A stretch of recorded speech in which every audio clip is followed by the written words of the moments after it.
Baik, terima kasih. Anda masih bersama kami Damai Nusaku yang mengangkat tema tentang Haji Mabrur. Kita lanjutkan pertanyaan selanjutnya akan disampaikan oleh Bapak Sanusi. Silakan. Assalamualaikum warahmatullahi wabarakatuh. Pak Ustadz dan Pak Kiai mau bertanya, kapan mulai diadakan haji? Terus kenapa haji diadakan setahun sekali? Kenapa enggak 2 kali dalam setahun? Mungkin 10 Muharram atau apa gitu. Terima kasih Pak Ustadz. Assalamualaikum warahmatullahi wabarakatuh. Menarik ini pertanyaan. Silakan Ustadz Hilmi. Kalau haji tiap tahun nggak perlu ngantri ya Pak ya. Itu namanya umroh udah bukan haji ya, Masya Allah. Ulama berbeda pendapat tentang kapan pertama kali Rasulullah SAW itu menjalankan ibadah haji. Ya jelas dalilnya walillahi 'alan nasi hijjul baiti man istata'a ilaihi sabila, Al-Imran 97. Ada sebahagian ulama menyatakan itu turun tahun ke-6 Hijriyah. Ada yang bilang tahun 9 Hijriyah, tapi Rasulullah SAW itu berhaji pertama tahun 9 Hijriyah. Baru jadi haji tahun 9 Hijriyah. Iya, enggak dari dulu haji enggak, tahun 9 Hijriyah. Lalu kenapa harus tahun sekali? Salah satu syarat ibadah adalah ittiba' Rasul, ikutin Rasul. Ya Rasul kalau tiap tahun ya kita ikutin gitu ya. Salat kenapa subuh 2? Aduh Ustadz saya ini lagi seger nih baru bangun tidur masa cuma 2? Mau 3, mau 6 gitu boleh? Enggak boleh karena Rasul nyuruh kita 2 rakaat salat subuh. Begitupun haji. Rasul mencontohkan demikian manasiknya kita harus ikut Nabi. Wallahu a'lam. Demikian. Masya Allah. Baik, selanjutnya kami persilakan kepada Ibu Bat Marlis. Silakan akan dijawab oleh Kiai Misbah. Assalamualaikum warahmatullahi wabarakatuh. Saya Bat Marli, seorang marbot dari Masjid Jami Al-Intihad Jakarta Sampurna.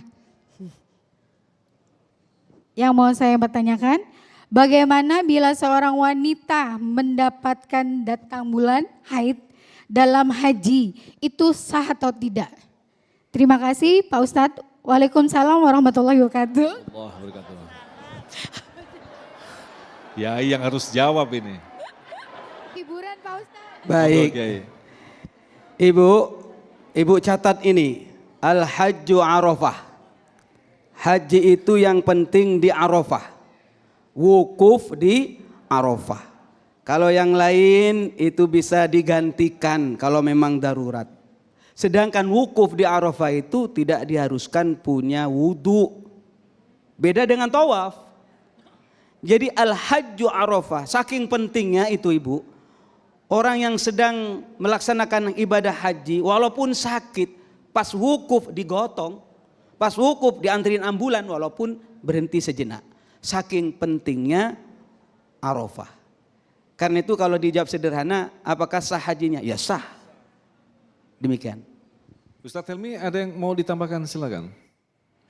Ya sama dengan Pak Kiai tadi bahwa ketika ibu sedang datang bulan ya, nah itu yang penting tadi itu wukuf di Arafah ya Bu ya, mau sedang sakit mau diinfus apa semua datang ke Arafah, yang lain-lain itu bisa diganti ya. Kalau apalagi misalkan itu bukan rukun tapi wajib haji, cukup dengan dibayar dam ya. Tapi biasanya kalau di Indonesia itu sebelum haji biasanya itu ada kita konsul ke dokter gimana caranya supaya menahan tidak haid 1 bulan tuh bisa ya, itu silakan tadi tanya ke medis. Karena kita ingin sempurna nih, kan sayang banget nih, udah nunggunya belasan tahun tiba-tiba di sono, hai demikian ya. Nah Kiai masih ada waktu, artinya ketika Rasulullah mencontohkan bahwa wukuf itu adalah puncak haji, mungkin bisa dikupas sedikit tentang hikmah, mengapa ini begitu pentingnya bahwa haji dengan rangkaian yang sangat berat itu disimpulkan dalam 1 hari yang disebut dengan wukuf itu Kiai? Arafah itu artinya tahu, mengenal. Saat itulah kita taqarrub kepada Allah Subhanahu wa taala. Seperti yang kita saksikan bersama tadi, para jemaah haji melepaskan atribut kehebatannya masing-masing. Yang jenderal, yang kiai, yang ulama sama pakaiannya, yakni ihram atas bawah sama, enggak pakai jahitan. Itu menandakan apa? Kita ini harus kembali kepada Allah Subhanahu wa taala. Dan saya ingin mengingatkan Mas Agung, kesempatan luar biasa pada kesempatan ini, yakni kalau ibu sudah niat haji kemudian sudah antri dengan menabung. Sepanjang kita menunggu, mohon kepada bapak-bapak rajin sholat Jumat. Kenapa?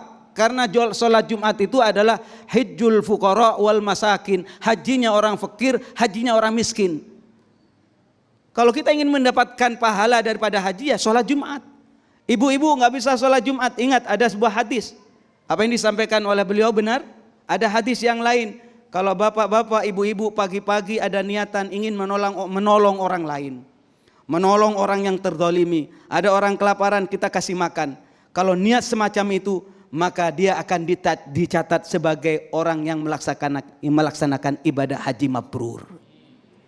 Ini Islam luas. Jadi jangan sampai kita itu, ya Allah saya pingin haji, bagaimana sekiranya saya kaya, akhirnya ngutang-ngutang. Ngutang-ngutangnya pakai bunga, akhirnya dibiayai dengan biaya yang haram. Na'udzubillah. Jadi Islam itu luas, jangan sampai kita itu berkecil hati. Saya miskin, ini materi-materi masalah haji nggak nyambung ke saya. Padahal kita ingin mendapatkan pahala haji banyak cara. Demikian. Nah Ustadz Hilmi, mungkin kita selama ini memiliki tradisi, nggak afdol kalau kita nggak melaksanakan langsung itu kan. Padahal Allah maha rahmat, maha luas. Artinya yang tidak pernah berangkat haji, belum berkesempatan umroh, ada amalan-amalan lain. Nah kita menghadapi model seperti ini seperti apa nih Ustadz Hilmi? Ya, memang Indonesia ini agama Islamnya itu penuh dengan ritual formalitas. Banyak sekali. Ya kita harus begini begitu supaya kita bisa kurang afdol nih, nggak srek nih. Ya ke haji umroh tanpa walimatus safar kayaknya nggak afdol nih. Nah, yang kayak begitu nih harusnya dihilangkan sebenarnya karena ada esensi utama. Esensi dari beragama itu adalah menyebarkan rahmatan lil alamin ya. Kasih sayang bagi seluruh alam. Islam ini Masya Allah, Allah ini maha pengampun, maha penerima taubat. Ya, Allah itu tidak mungkin menguji hambanya di luar dengan kemampuan hambanya. Kalau hambanya mohon maaf kita nggak punya uang, kita miskin tapi kita ingin haji, Allah berikan jalan. Allah berikan jalan. Jadi kita jangan sempit dalam beragama ini. Seakan-akan tuh yang ke surga tuh hanya orang-orang kaya, ya kan? Haji buat orang kaya, umroh buat orang kaya, sedekah, infak, zakat, wakaf buat orang kaya. Tapi tenang kata Rasul, untuk menggantikan itu saja bisa dengan senyum. Oh, Bu. Ya, untuk menggantikan sedekah bagi orang kaya, ibu bisa senyum, bapak bisa senyum. Begitupun haji tadi. Ibadah sholat Jumat, hajinya orang fakir dan miskin. Sholat syuruk 2 rakaat, pahala haji umroh tamatan. Itu jalan-jalan kita untuk mendapatkan pahala haji dan umroh. Jadi haji umroh bukan monopoli orang kaya. Niatkan, ya Allah, aku ingin ke haji ya Allah dengan caramu ya Allah.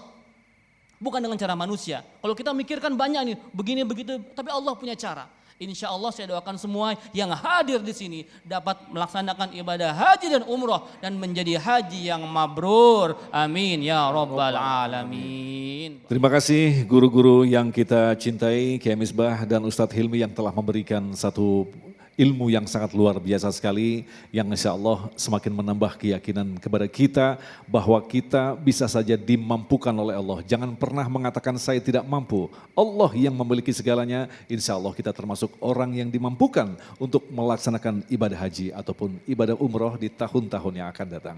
Tetaplah bersama kami, Damai Indonesiaku. Kebesaran-Mu ya Allah, kasih sayang dan rahmat-Mu, dalam sadarku terlupa mengucap syukur, dalam sujudku berdoa, dalam tangisku menyesal, astagfirullah, bukalah pintu taubat-Mu. Kebesaran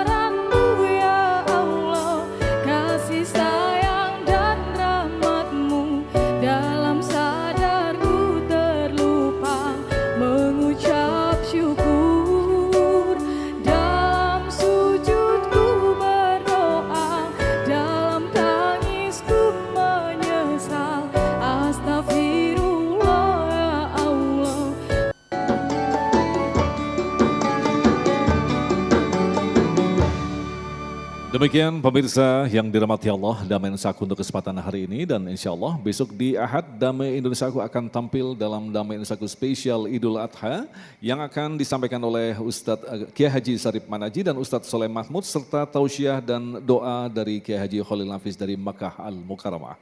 Agung Izul Haq dan kerabat kerja Damai Indonesiaku yang bertugas serta pendukung acara ini, Sarung Wadimor, tentu sarung kita mengucapkan terima kasih atas perhatian Anda. Assalamualaikum warahmatullahi wabarakatuh.